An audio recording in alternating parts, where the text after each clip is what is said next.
আসসালামু আলাইকুম। আমরা বর্তমান পৃথিবীতে দেখতে পাই মানুষ নিজের বিল্ডিং বানানোর প্রতিযোগিতা করে। আমি যতটুকু শুনতে পেরেছি এই মসজিদটি কয়েকজন ব্যক্তি সমন্বিতভাবে এই সুন্দর এই মসজিদটি তৈরি করেছেন এবং আল্লাহর ঘর নির্মাণ করেছেন। এখানে শুধু মসজিদ না, একটি মাদ্রাসাও আছে। এখানে কোরআনের শিক্ষা দেওয়া হয়।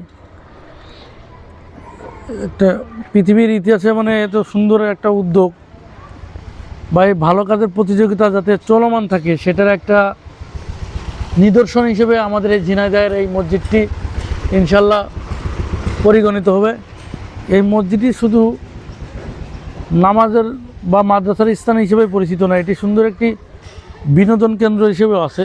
এখানে দেখুন মসজিদের বাইরে জাস্ট ফুলের বাগান আছে, সেই সাথে বাচ্চাদের দেখেন এখানে অনেক অভিভাবক তাদের বাচ্চাদের নিয়ে এসে নামাজ আদায় করবে এবং বাচ্চারা এখানে একটু খেলাধুলাও করতে পারবে, সেই ব্যবস্থাও আছে। আলহামদুলিল্লাহ, এত সুন্দর একটি উদ্যোগের জন্য যারা এই সুন্দর উদ্যোগ নিয়েছে তাদেরকে ধন্যবাদ জানাই এবং আমাদের দেশের আলেম সমাজের কাছে একটি অনুপ্রেরণা নামক সৃজনশীলতা হিসেবে আমাদের এই মসজিদটির যারা প্রতিষ্ঠা করেছেন তারা পরিগণিত হবেন। আল্লাহ ওনাদের উত্তম প্রতিদান দান করুক। এই যে আমাদের এখানে ছোট বাবুরা এখানে বিনোদন করছে, যাক আলহামদুলিল্লাহ। আমি সবচেয়ে বেশি শুকরিয়া জানাচ্ছি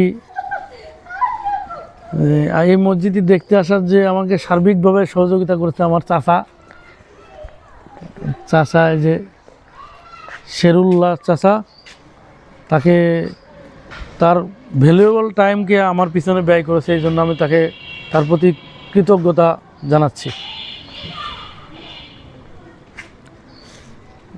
দুজনে কবরস্থান দেখা যাচ্ছে। আসসালামু আলাইকুম ইয়া আহলাল কবর।